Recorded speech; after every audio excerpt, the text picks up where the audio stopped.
ইন্ডিয়ার পত্তলিক দাদা বাবুরা আমাদের দেশে ট্রেন নিয়ে ডুইকাও কি দেশ দখল করতে পারে না? কথা কন না? পারে কি পারে না? ইন্ডিয়ার দালাল, এই ভারতীয়দের দালাল, এই পত্তলিকদের দালাল এত গভীরে ঢুকেছে, বেশি দিন নয় ফিলিস্তিন কাশ্মীরের আরাকানের অবস্থা বাঙালি মুসলিমদের হওয়া খুব বেশি সময় নাই। বর্তমানে বাংলাদেশে সবচাইতে বেশি ভারতের দালাল যে সেক্টরটা, এটার নাম হলো মিডিয়া সেক্টর। বর্তমানে হিন্দুত্ববাদী ভারতের সবচাইতে বড় দালালটা হলো কোন সেক্টর? এই সেক্টর এত দালাল যে এরা রাসেল বাইপাস ছেড়ে দিবে, বাংলাদেশে ট্রেন ঢুকায় দিবে। কথা বুঝেন? বুঝেন কথা? রাসেল বাইপাস সাপ ঢুকায় দিছে। এটা কিন্তু ঢুকছে কই? দেশে না, মিডিয়ায়। কই ঢুকছে? এই মিডিয়াগুলোর ঘরে ঘরে, সময় টিভি, ৭১ এগুলোর ঘরে ঘরে ঢুকছে। এরা রাসেল বাইপাস ঢুকায়া বাংলাদেশে গোপনীয়ভাবে আমার আপনার স্বাধীন সার্বভৌম দেশে মুসলিমদের এই বাংলায় আমার আপনার ভূমির বুক ছিঁড়ে সেই কলকাতা থেকে, সেখান থেকে সে আরেক অঞ্চল, সেই ত্রিপুরায় কিংবা আসামে ওইদিকে ট্রেন ঢুকায় দিচ্ছে। ভারতের এক অঞ্চল থেকে আরেক অঞ্চলে ট্রেন যাবে কোন দিকে? হায় হায়! এরা কারা? যারা আমাদেরকে সীমান্তে গুলি করে মারে। এরা কারা?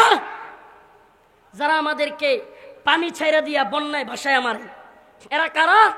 যারা বাংলাদেশে এসে, বাংলাদেশের ঢাকায় রাজধানীতে এসে বুক ফুলায়া বিজিবির বিশাল বড় সম্মেলনে বিএসএফ এর প্রধান আইসা বলে সীমান্তে যেগুলোকে গুলি করে মারা হয় এগুলো সব হলো অপরাধী।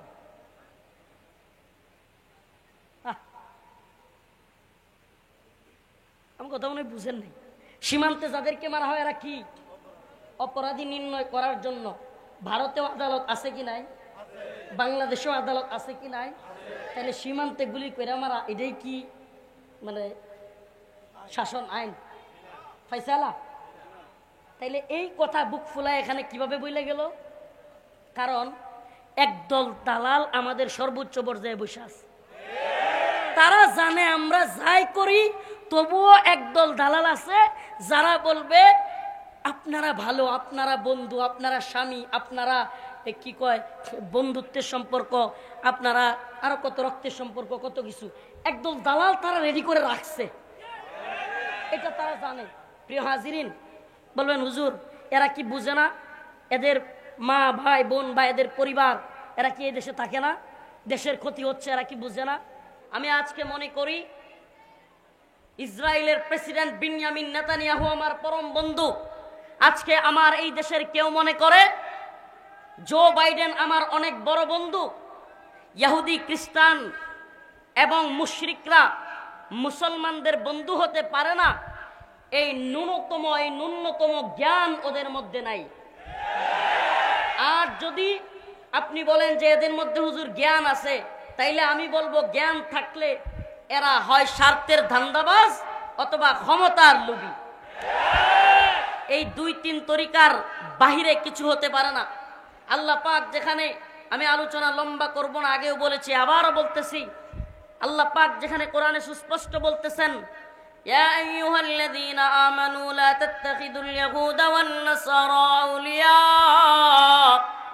বা'দুহুম আউলিয়াউ বা'দ ওয়া মান ইয়াতাওয়াল্লাহুম মিনকুম ফাইন্নাহু মিনহুম ইন্নাল্লাহা লা ইয়াহদিল কওমাজ যালিমিন।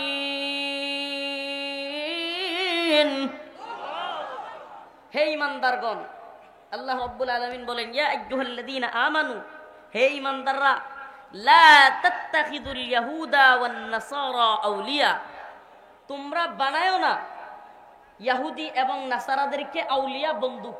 তোমরা ইহুদি নাসারাদেরকে কি বানায়ো না? বন্ধু বানায়ো না। এটা কার কথা? কার কথা? যদি আল্লাহর কথা হয় তাইলে আমাদের জন্য মানা কি ফরজ কিনা? কোরআনে আল্লাহ পাক কোনো বিষয় বললে, কোনো বিষয় বান্দাকে আদেশ করলে সেটা কি আমার আপনার জন্য মানা? প্রিয় হাজিরিন, আল্লাহ পাক বলতেছেন ইহুদি এবং খ্রিস্টানদেরকে তোমরা অন্তরঙ্গ বন্ধু বানায়ো না। আল্লাহ রাব্বুল আলামিন অন্য এক আয়াতের মধ্যে বলেন, খুব খেয়াল করে শুনবেন, সুবহানাল্লাহ। আল্লাহ পাক সেই কবে কোরআন নাজিল করেছেন রাসূলের কাছে, সেই 1450 বছর বা 1500 বছর প্রায় হয়ে গেছে। এত আগে কোরআন নাজিল করে আল্লাহ পাক আপনাকে আমাকে জানানোর জন্য রাসূল সাল্লাল্লাহু আলাইহি সাল্লামের কাছে বলে দিয়েছেন, লাতাজিদান্না শাদ্দান নাসি আদাওয়াতাল লিল্লাযিনা আমানুল ইয়াহুদা ওয়াল্লাযিনা আশরাকু, লাতাজিদান্না শাদ্দান নাসি আদাওয়াতাল লিল্লাযিনা আমানুল ইয়াহুদ ওয়াল্লাযিনা আশরাকু। আল্লাহ বলেন, লাতাজিদান্না শাদ্দান নাস, মানুষদের মধ্যে তোমরা পাবে আদাওয়াতাল লিল্লাযিনা আমানু, মুমিনদের শত্রুতা পোষণকারী। মানুষদের মধ্যে মুমিনদের শত্রুতা পোষণকারী হিসেবে তোমরা পাবে আশাদ্দান নাস, শক্ত শত্রু। নরম না শক্ত? কঠিন শত্রু। লাতাজিদান্না আশাদ্দান নাস আদাওয়াতাল লিল্লাযিনা আমানু। আল্লাহ পাক সুস্পষ্টভাবে বর্ণনা করতেছেন, লাতাজিদান্না আশাদ্দান নাস আদাওয়াতাল লিল্লাযিনা আমানুল ইয়াহুদ ওয়াল্লাযিনা আশরাকু। আল্লাহ বলেন, মুমিনদের কঠিন শত্রুতা পোষণকারী হিসেবে মুসলমানদের শক্ত শত্রু, কঠিন শত্রু হিসেবে তোমরা পাবে। এর একদল হলো ইহুদি এবং আরেকটার নাম হলো মুশরিক। একদল কি?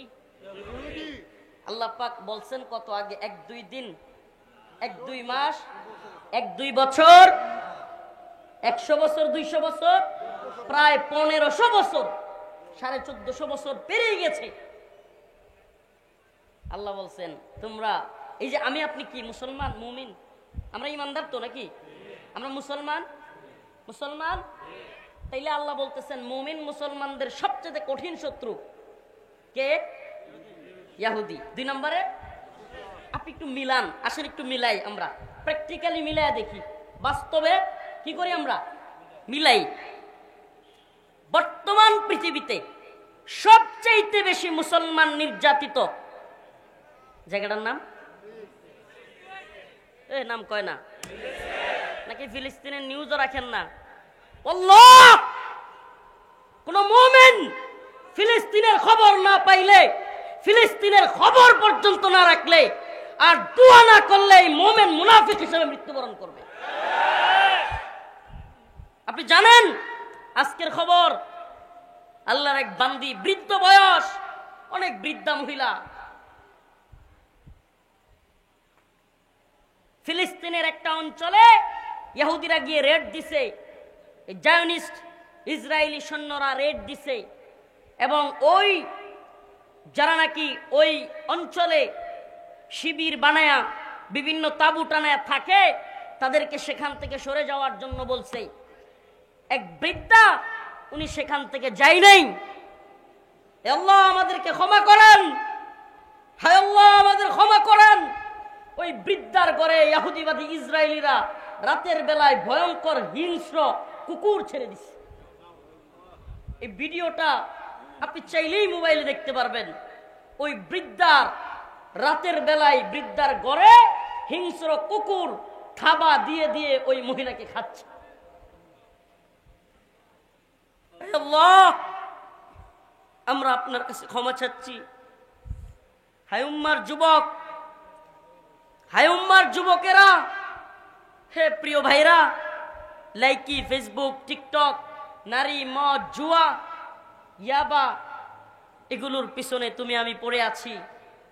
প্রেম নিয়ে ছুটাছুটি করতেছি, নেশা, মাদক, ফেসবুক, লাইকি, টিকটকের পিছনে পড়ে আছি। একজন আরেকজনকে ইনসাল্ট করা, ট্রল করা, এটা নিয়ে পড়ে আছি। কে কার চাইতে বড়, কার দল কার চাইতে বড়, এগুলো নিয়ে পড়ে আছি। অথচ এই উম্মার কি দুরবস্থা, এই উম্মার কি করুণ পরিস্থিতি। হে প্রিয় যুবকেরা, আল্লাহ পাক 1500 বছর আগেই বলে গিয়েছেন, মুসলমানদের কঠিন শত্রু ইহুদি এবং মুশরিকরা। তাহলে আমরা প্রথমেই দেখলাম কত হিংস্র শত্রু এরা। আমরা আমাদের রাষ্ট্রে, আমরা আমাদের দেশে, আমরা আমাদের ভূখণ্ডে রাতের আঁধারেও আমরা নিরাপদ নই। আমাদের তাবুগুলোর মধ্যে কথা না বলি, কেউ কথা না বলি, সবাই একটু জিকির করি। সুবহানাল্লাহ ওয়ালহামদুলিল্লাহ লা ইলাহা ইল্লাল্লাহ সুবহানাল্লাহ। এই মোবাইলের লাইটগুলো উপরে ধরেন। সুবহানাল্লাহ ওয়ালহামদুলিল্লাহ লা ইলাহা সুবহানাল্লাহ আলহামদুলিল্লাহ লা ইলাহা সুবহানাল্লাহ আলহামদুলিল্লাহ। সকলে বলি আলহামদুলিল্লাহ। মাইকের লাইন দেন।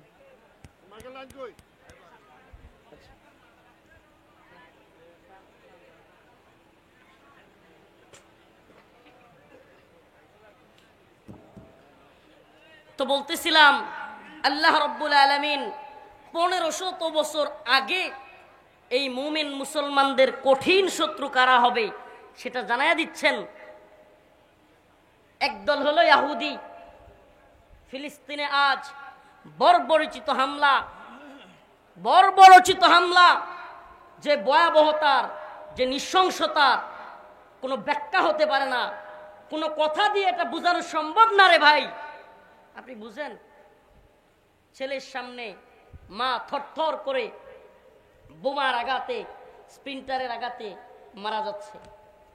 মায়ের সামনে সন্তান ছটপট করে মারা যাচ্ছে। হসপিটালে নিয়ে যাওয়া শুরু করছে, সেখানে আরেকটা বোমা পড়ছে। কল্পনা করতে পারেন আপনার আমার সন্তান হইলে আমার অবস্থা, আপনার অবস্থা কি হইতো? একটু কি কল্পনা করেন? গদবাদা নিউজ শুনি আর আমরাও সেটাকে এটা তো হয়। আমাদের অবস্থা কি? এগুলো তো হইতেই আছে, শুয়ে গেছে।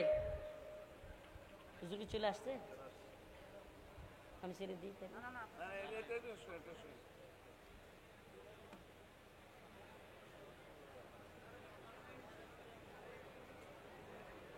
হযরতুল আল্লাম জুনায়েদ আল হাবিব দামাত বারকাতুহুম হুজুর চলে আসছেন।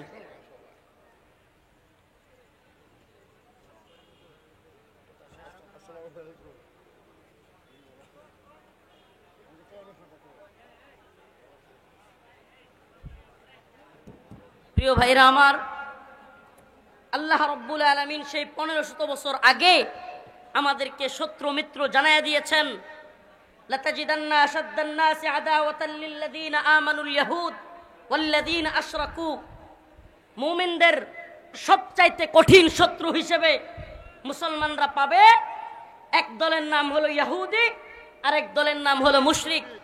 বর্তমান পৃথিবীতে আমরা যদি একটু তাকায় দেখি, পুরো পৃথিবীতে মুসলিম উম্মার উপর সবচাইতে বেশি নির্যাতন করতেছে ফিলিস্তিনে। কারা? ইহুদি। আরেকটা জায়গার নাম হলো কাশ্মীর। ভুলে গেছেন আপনারা? ফিলিস্তিনের আড়ালে কাশ্মীরকে ভুলে যাচ্ছেন। গোটা পৃথিবীতে সবচাইতে নির্যাতিত নিপীড়িত আরেকটা জায়গার নাম কি? কাশ্মীর। পৃথিবীর সবচাইতে বেশি সামরিক শাসিত অঞ্চলের নাম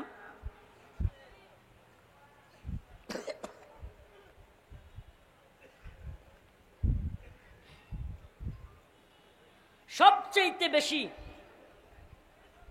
সামরিক বাহিনী দিয়ে ভরপুর পৃথিবীর অঞ্চলটার নাম হলো কাশ্মীর। ওখানে কারা মুসলমানদেরকে নির্যাতন করতেছে? কারা? মুশরিক। তো আল্লাহ পাক 1500 বছর আগে বলেছেন, আল্লাহ রাব্বুল আলামিন 1500 বছর আগে দুটা সম্প্রদায়ের নাম বলেছেন। মুমিনদের কঠিন শত্রু হিসেবে মুমিনরা যাদেরকে পাবে তাদের একটা হলো ইহুদি, আরেকটা হলো মুশরিক। আজকে আমরা মিলায় দেখি, পৃথিবীতে সবচাইতে বেশি মুসলমানদেরকে নির্যাতন করতেছে এর একটা জায়গা হলো ফিলিস্তিন, আর একটা জায়গা হলো কাশ্মীর। আর দুইটা জায়গাতে, একটাতে ইহুদিবাদী ইসরায়েল, আর একটাতে মুশরিক হিন্দুত্ববাদী, মুশরিক পত্তলিক শক্তি মুসলমানদেরকে কি করতেছে? নির্যাতন করতেছে। তো এখন আল্লাহ যে কোরআনে বলছেন, ইয়া আইয়ুহাল্লাযীনা আমানু লা তাত্তাখিযুল ইয়াহুদা ওয়ান নাসারা আউলিয়া, হে ঈমানদাররা তোমরা লা তাত্তাখিযুল ইয়াহুদা ওয়ান নাসারা আউলিয়া, তোমরা ইহুদি এবং খ্রিস্টানদেরকে কিংবা মুশরিকদেরকে বন্ধু বানায়ও না। আল্লাহ বলতেছেন ইহুদি খ্রিস্টান মুশরিকদেরকে বন্ধু বানায়ও না। ইহুদি খ্রিস্টান মুশরিকদেরকে বন্ধু বানালে কি হয়? হুজুর চলে আসছেন, লম্বা করবার সুযোগ নাই। ইস্ট ইন্ডিয়া কোম্পানির নাম শুনছেননি? ভারতবর্ষে ইস্ট ইন্ডিয়া কোম্পানি আসছিল কি দেশ দখল করার জন্য না ব্যবসা করার জন্য? কথা কয় না। ব্যবসা করার জন্য ইস্ট ইন্ডিয়া কোম্পানি ভারতবর্ষে আবির্ভাব ঘটেছিল। প্রথমত ইস্ট ইন্ডিয়া কোম্পানি ব্যবসা করবে, ব্যবসা করতেছে, হঠাৎ করে ব্যবসায়ীদের কেউ কেউ তাদের পণ্য হারায়া যায়, চুরি হয়ে যায়, ব্যবসায়ীদের ব্যবসার ক্ষতি হয়ে যায়। এই বলে ভারতবর্ষের তৎকালীন যারা ক্ষমতাসীন তাদের কাছ থেকে বাহিনী, কিসের জন্য? তাদের নিরাপত্তার জন্য। ব্যবসা করবে, ব্যবসা প্রতিষ্ঠান রক্ষা করার জন্য কি লাগবে? নিরাপত্তা। ওই নিরাপত্তা কর্মী রাখতে গিয়া এক পর্যায়ে ওই ব্রিটিশ বেনিয়ারা, ইংরেজরা বাহিনী আনতে লাগলো। আর আমাদের মুসলমানদের মধ্য থেকে বা হিন্দুদের মধ্য থেকেও তৎকালীন যারা ভারতবর্ষের ক্ষমতাসীন ছিল তারা দেখলো ব্যবসা করবে, তাদের নিরাপত্তা তারা দিবে, সমস্যা কি? কি করলো? তাদেরকে বাহিনী আনতে দিল। বাহিনী আইসা কি করলো? ব্যবসায় করলো। নাকি যখন দেখলো কিরে ভারতের যেই বাহিনী, এই বাহিনীর চাইতে তো আমগর বাহিনী শক্তিশালী, লড় রে মার। প্রিয় হাজিরিন, কথা লম্বা করবার সুযোগ নাই। ইসলামের মৌলিক আকীদার একটা আকীদা হলো আল ওয়ালা ওয়াল বারা, আল্লাহর জন্য ভালোবাসা, আল্লাহর জন্য ঘৃণা। আমি কোন শায়েখকে ভালোবাসি সেটা আল্লাহর জন্য, আমি কোন বক্তাকে ভালোবাসি সেটা আল্লাহর জন্য হতে হবে, আমি কোন নেতাকে ভালোবাসি সেটাও আল্লাহর জন্য হতে হবে, আমি কোন নেত্রীকে ভালোবাসি সেটাও আল্লাহর জন্য হতে হবে। আমার আল্লাহ এবং রাসূলের বিরুদ্ধে, ইসলামের বিরুদ্ধে, রাষ্ট্রের বিরুদ্ধে অবস্থান নেওয়া কোন নেতা নেত্রী, কোন শায়েখকে আমি ভালোবাসি না। এটা ইসলামের আকীদা, এটা মৌলিক আকীদা। ইস্ট ইন্ডিয়া কোম্পানি যদি ব্যবসা করবার সুরতে ভারতবর্ষে আইসা দেশ দখল করতে পারে, ইন্ডিয়ার পত্তলিক দাদা বাবুরা আমাদের দেশে ট্রেন নিয়ে ঢুইকাও কি দেশ দখল করতে পারে না? কথা কন না? পারে কি পারে না? অমুসলিম যুবকেরা, তোমাদের চিৎকারের জন্য কথাগুলো বলছি না, তোমরা একটু জজবা দেখাবে জন্য বলতেছি না। আমরা জানি এই জজবার দৌড় কত বেশি, কত দূর যাবে, কিন্তু তোমাদেরকে সচেতন করার দায়িত্ব আমাদের। আমরা একটা পাম্পে দাঁড়ালে গ্যাস নিতে এত লম্বা লম্বা সিরিয়াল থাকার পরেও হুজুরে গ্যাসটা আগে দিয়ে দে। এক কাপ চা খাওয়াইতে পারলে, একটু ঠান্ডা পানীয় খাওয়াইতে পারলে মানুষ অনেক খুশি, একটু মুসাফা করতে পারলে অনেক খুশি। আর যাদেরকে এত সম্মান মানুষ করে, এদেশের মানুষ আলেমদেরকে ভালোবাসে, এই গরমের মধ্যে হাজার হাজার মানুষ আলোচনা শুনে, এজন্য আমাদের দায়বদ্ধতাও অনেক বেশি, দায়িত্ব অনেক বেশি। এই দায়িত্ববোধ থেকে বলতেছি, যে অবস্থা শুরু হয়েছে, ও প্রিয় মুসলিম যুবক সচেতন হও। যে অবস্থা শুরু হয়েছে, ইন্ডিয়ার দালাল, এই ভারতীয়দের দালাল, এই পত্তলিকদের দালাল এত গভীরে ঢুকেছে, বেশি দিন নয় ফিলিস্তিন কাশ্মীরের আরাকানের অবস্থা বাঙালি মুসলিমদের হওয়া খুব বেশি সময় নাই, খুব বেশি সময় বাকি নাই। দায়বদ্ধতা থেকে কথাগুলো বলতেছি। আপনি কি দেখতেছেন? আপনি দেখেন তিস্তা আমরা কি পাচ্ছি? তিস্তার পানি পাচ্ছি? কথা কয় না। ফারাক্কাবাদ ছেড়ে দিয়ে যখন আমাদের দেশে পানির প্রয়োজন নাই তখন পানি ছেড়ে দিয়ে সিলেটে রংপুরের মানুষদেরকে জানোয়ার কেউ যেভাবে পানি দিয়ে মানুষ বাসায় না এইভাবে আমার আপনার দেশের মানুষকে বাসায় মেরে ফেলে। ভাই একটা কথা চর হয়েছে, কিশোরগঞ্জের ইটনা মিটামাইন এলাকায় এক রাস্তা হয়েছে বড়, এই রাস্তার জন্য সিলেটের নাকি বন্যা হয়। বুয়া কথা মিয়া, ভারতের কারণে সিলেটে বন্যা হয়। ওই কথা যাতে না রটে এজন্য ভারতের দালালরা এদেশে বসে বসে এই নিউজগুলো ভাইরাল করে। ভারতের কারণে সিলেটে, আরে ভাই আমাদের দেশে কোনো বৃষ্টিই নাই, এরপরে ভয়াবহ বন্যা। কথা কন, খুব বেশি বৃষ্টি লাগে ভারত সিলেটে যখন, এইবার না অনেক বৃষ্টি হয়েছে, কিন্তু সিলেটে কয়েকবার বন্যা হয়ে গেছে। বাংলাদেশে খুব বৃষ্টি হয়েছিল, কেন হয়েছে? আমাদের যখন পানির দরকার নাই তখন আমাদেরকে পানি দিয়ে কি করে? বাসায় ফেলে। ও ভাই কথাগুলো খুবই খতরনাক, খুবই বিপজ্জনক, আমরা জানি ভাই, খুবই বিপজ্জনক। নিজের লাইফের রিস্ক আছে, হাদিয়া তুফার জন্য, এই যশ খ্যাতির জন্য, কিংবা একটু স্লোগান মারবেন আল্লাহ, এজন্য এই কথাগুলো বলি না। কিন্তু এই জাতিকে সজাগ না করলে আল্লাহর কাছে ধরা খেয়ে যাব। যেহেতু এই মানুষগুলো আমাদের জন্য বসে থাকে, মানুষগুলো চায় আমাদের মুখ থেকে কিছু কথা শুনবে, সেই দায়বদ্ধতা থেকে, সেই দায়িত্ব থেকে, নাহলে আল্লাহ তো জিভ কেটে ফেলবে। এই জন্য কথাগুলো বলতেছি। আমাদের যখন দরকার নাই পানির, তখন আমাদেরকে পানি দিয়া বাসায় ফেলে, মাইরা ফেলে।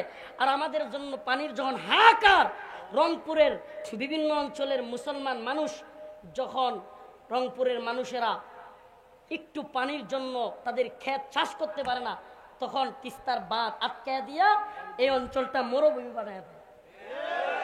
এই তো বন্ধুত্বের নমুনা নাকি? এটা কি বন্ধুত্ব না প্রভুত্ব? এই কথা কেন, এটা কি বন্ধুত্ব না প্রভুত্ব? হ্যাঁ, এটা তো দাস মনিবের সম্পর্ক, এটা বন্ধুত্বের সম্পর্ক না। প্রিয়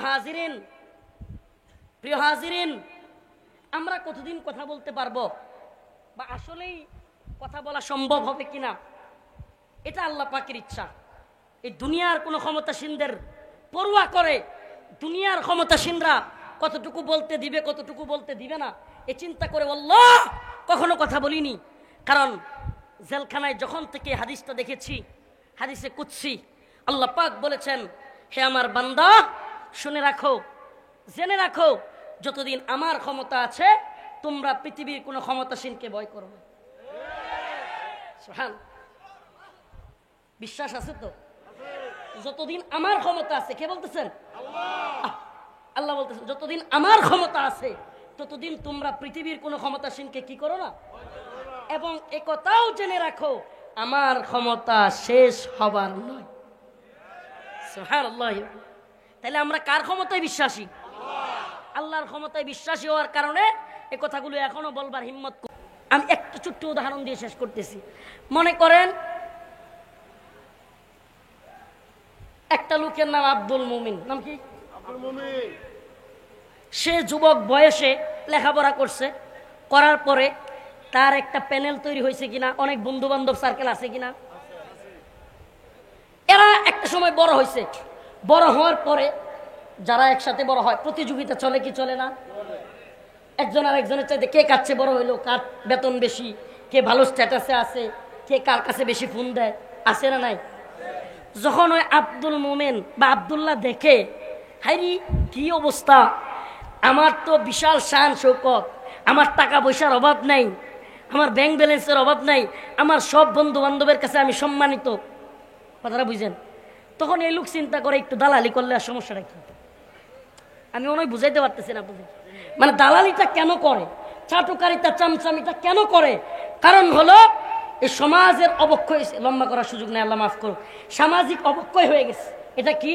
আজকে সব সেক্টরে দুর্নীতি, যে কারণে কে কাকে জবাবদিহিতা করবে। যখন একটা সাধারণ পাবলিক দেখে আমিও তো জুলুম করি, আমিও তো দুর্নীতিবাজ, তখন সে ওই দেশের রাষ্ট্রীয়ভাবে যারা ক্ষমতায় আছে তাদেরকে জবাবদিহিতা করবার মতো নৈতিকভাবে সাহস রাখে না। আমি বুঝাইতে পারতেছি না মনে হয়। এজন্য চামচামিটা করে, চিন্তা করে ধর চামচামি চাটুকারিতা কইরাও যদি সম্মান থাকে, আরে চামচামি করার কারণে আমি আজকে এমপি, চামচামি করার কারণে আমি আজকে পুলিশের বড় কর্মকর্তা, চামচামি করার কারণে আমি আজকে বিশাল বড় সেনাবাহিনীর কর্মকর্তা। তো চামচামি করলে যদি আমার সম্মান থাকে, পেট বড় হয়, টাকা পয়সা ঠিক থাকে, সমস্যা কি?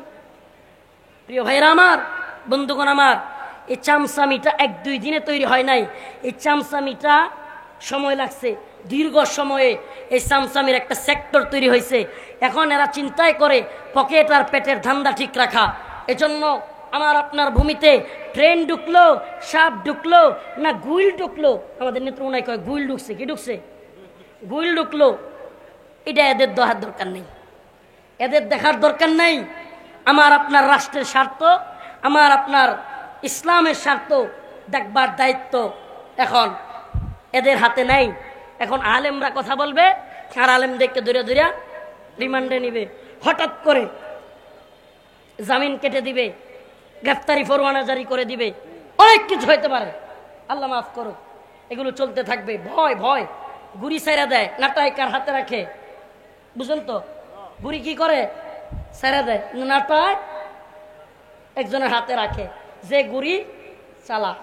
তো এখন আমাদের অবস্থা এমন হয়েছে, আমগরে তো ছাড়ছে ঠিকই, তো নাটাই কই একজনের নামে 10টা 15টা 20টা 30টা মামলা দিয়ে নাটাই তাদের হাতে। হাজিরা দিতে যাবেন অথবা যাবেন না, বিল কেটে দিবে, গ্রেফতারি পরোয়ানা জারি। কি করবেন আপনি আমি? অবস্থা এত ভয়াবহ। প্রিয় হাজিরিন ও প্রিয় উম্মাহ, প্রিয় জাতি, আল্লাহ আল্লাহ বিল্লাহ তাল্লাহ কসম আল্লাহর, এ জাতির আকাশে এক বিশাল বড় মেঘ জমা, এ জাতির উপর এক ভয়াবহ দানব বসে গেছে। এই বিপদ থেকে রক্ষা পেতে হলে প্রথমত আমাদেরকে গুনাহ ছেড়ে দিতে হবে, আল্লাহর কাছে তওবা করতে হবে। দ্বিতীয়ত দাওয়া এবং জিহাদের পথে আমাদেরকে আগাতে হবে। কোন পথে? তন্ত্রমন্ত্রের পথে নয়, তন্ত্রমন্ত্রের পথে নয়, দাওয়া এবং জিহাদের পথে আমাদেরকে আগাইতে হবে। যদি আমরা দাওয়া এবং জিহাদের পথে আগাইতে পারি, এই হিন্দুত্ববাদী এই দানবীয় শক্তির হাত থেকে আল্লাহ পাক আমাদেরকে মুক্তি দান করবেন। আমাদেরকে অবশ্যই শত্রু মিত্র চিনতে হবে, বন্ধু কারা শত্রু কারা আমাদেরকে অবশ্যই চিনতে হবে। আমাদেরকে এক বাক্যে আওয়াজ তুলতে হবে, বাংলাদেশের বুক দিয়ে ইন্ডিয়ার হিন্দুত্ববাদীদের ট্রেন চলতে দেওয়া হবে না। এই ট্রেন প্রয়োজনে রেল লাইন উপড়ে ফেলা হবে, প্রয়োজনে পাথরগুলো খুলে ফেলা হবে, প্রয়োজনে রেল লাইন অবরোধ করা হবে ইনশাআল্লাহ। বাংলার বুক দিয়ে ইন্ডিয়ার হিন্দুত্ববাদীদের রেলগাড়ি চলতে পারে। আল্লাহ পাক আমাদেরকে এই কথাগুলো বুঝবার এবং আমল করবার তৌফিক দান করুন। এই কথাগুলো শুধু শুনলেন তা নয়। হে যুব সমাজ, শেষ কথা বলে যাই, ঐক্যবদ্ধ হও। অমুক হুজুরকে পছন্দ করো, তমুক হুজুরকে করো না, গালাগালি আর ট্রল শুরু করছো মিয়া। তুমি মিয়া বুঝো না, উম্মার ফিকির তোমার মধ্যে নাই ভাই। বুঝার চেষ্টা করো, ঐক্যবদ্ধ হও, মুসলিমদের জাগরণ তৈরি করো, একে অপরকে বুঝাও। এই হিন্দুত্ববাদীদের চাইতে বড় কোনো শত্রু এ ভূখণ্ডের মুসলিমদের নাই। ইহুদিদের ওয়াজ আমরা করি, ফিলিস্তিনিদের ওয়াজ আমরা করি, বুকে দরদ আছে বলে, কিন্তু এদেশে ইহুদিবাদীদের কোনো দালাল নাই, এত বড় পর্যায়ের দালাল নাই। এদেশে ইসরায়েলের কোনো দূষর নাই, আছে হিন্দুত্ববাদীদের দূষর, আছে আমেরিকানদের দূষর। এই হিন্দুত্ববাদীদের থাবা বর্তমান এই বাংলাদেশে ভয়াল থাবা। এই থাবা থেকে আমাদেরকে বাঁচতে হলে সচেতনতা প্রথম কাজ কি? কোন জাতি যদি বুঝা যায় আমাদের উপর বিপদ আসতেছে, এ জাতি বিজয়ী হবে ইনশাআল্লাহ। প্রথম কাজ কি? বুঝা, সচেতন হওয়া। আমাদের উপর এখন সবচাইতে বড় শত্রু, সবচাইতে ভয়াল থাবার নাম হলো হিন্দুত্ববাদী থাবা। কি নাম? হিন্দুত্ববাদী থাবা। এই ভারতীয় আগ্রাসন সকল অঙ্গনে, সকল সেক্টরে ঢুকে গেছে। এই ভারতীয়দের দালাল সকল অঙ্গনে, সকল সেক্টরে ঢুকে গেছে। আল্লাহ পাক এই দালাল বাটপারদের থেকে আমাদেরকে হেফাজত করুক, বলেন আমিন। ওয়া আখিরু দাওয়ানা আলহামদুলিল্লাহি রাব্বিল আলামিন। আসসালামু আলাইকুম ওয়া রাহমাতুল্লাহি ওয়া বারাকাতুহু। মাশাআল্লাহ। আল্লাহ হযরতের ঈমান ও আমলের মধ্যে বারাকা দান করুন এবং সকল বালা মুসিবত থেকে আল্লাহ তাআলা হেফাজত করুন। সংগ্রামী এলাকাবাসী,